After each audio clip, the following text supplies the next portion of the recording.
The earth is a beautiful place, an oasis of life in a black, endless sea of nothing. Humans have become the masters of this world by ingenuity, achievement, and an insatiable drive to continue to exist. Yet now that we have eliminated all predators, we find ourselves the biggest threat to our collective future. We move from survival to abundance to excess. And now we have turned our paradise into a place overran with needless things as we deplete our resources, making this a wasteful world.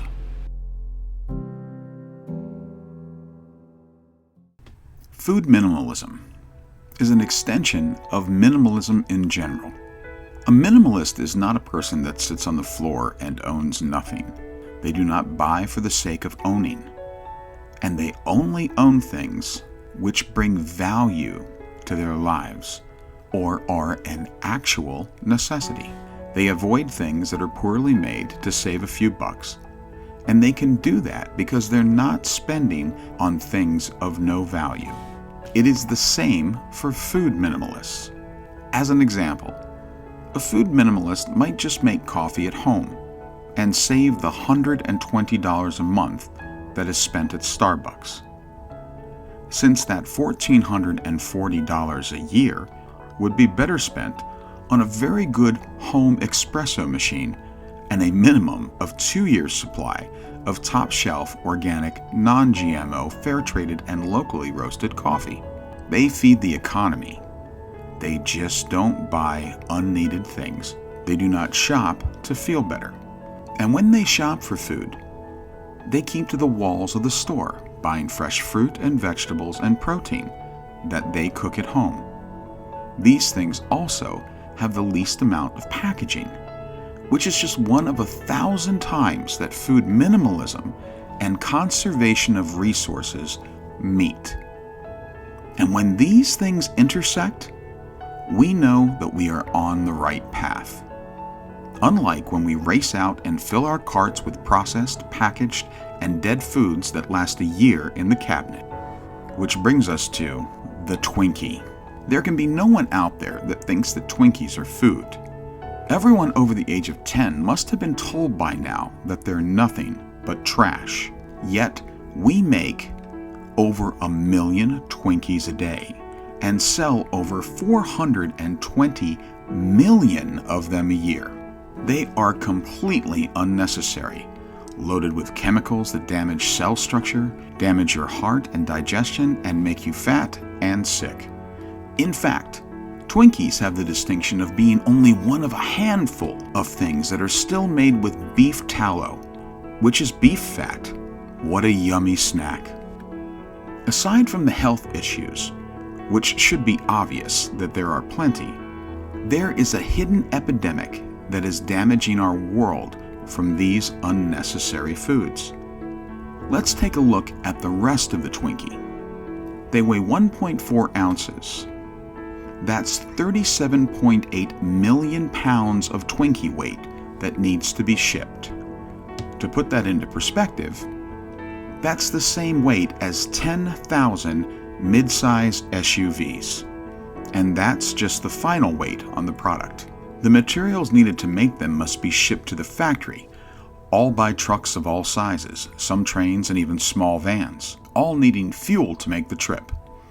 37.8 million pounds of resources in the form of chemicals, flour, corn syrup, beef fat, and other ingredients.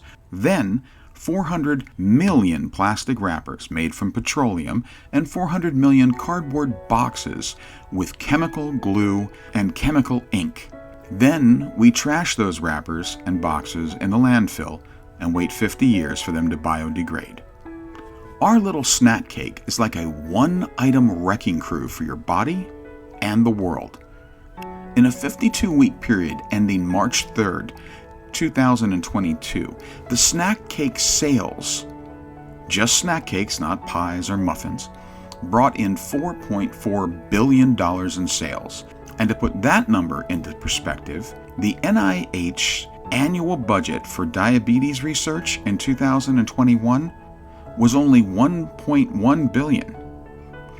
We spent 4 times the amount of money on things that give us diabetes than we spent on research into curing diabetes. Now, if you do not know these facts, it's not because you live in some bubble. You're just living your life. In truth, the Twinkie is simply a symbol of the real problem. The real problem is we just don't think about food this way. Which might seem counterintuitive. We are always talking about food. We talk about where to eat, what we plan to eat. I've often found myself in a conversation about the next meal while eating the current meal. Well, we talk about food all right, but not about the impact of all these things that we do not need. It may sound like the title of a Dan Brown book, but it's not. It's what I call the food and resource depletion and environmental negligence complex. This insidious group of industries is bent on destroying you and our planet for $1 and a cheap endorphin high. They do not care about you or the planet. They just want cash now. There is a need for some real hard deprogramming here for you to understand what you have been told is the problem is not the problem.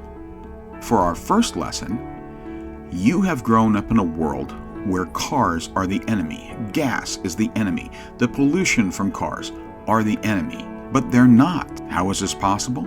Simple. In the USA, we have 115 million registered personal cars and trucks. They use 165 million gallons of gas a day, 60.5 billion gallons of gas per year. We have about 13.5 million big trucks that are used to transport goods. They use 843 million gallons of fuel per day, 202 billion gallons of fuel per work year. Those trucks use almost 4 times the fuel of all personal vehicles, gas, oil, and produce more pollution than all other vehicles combined. So, is our biggest problem your tailpipe? And that's only the trucks. Millions and millions of tons of needless goods and food are transported every day on trains, ships, and planes all over the world.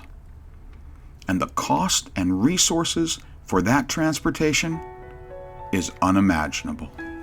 All around us, we see the costs going up for foodstuffs as we try to keep up with this outdated and bad notion of centralized food production and distribution. When locally grown foods and goods are right around you, and when you think that they cost more, remember, if you only purchase the things that bring value to your life, you will have plenty of money left in your wallet, and possibly a big, bright world left to spend it in.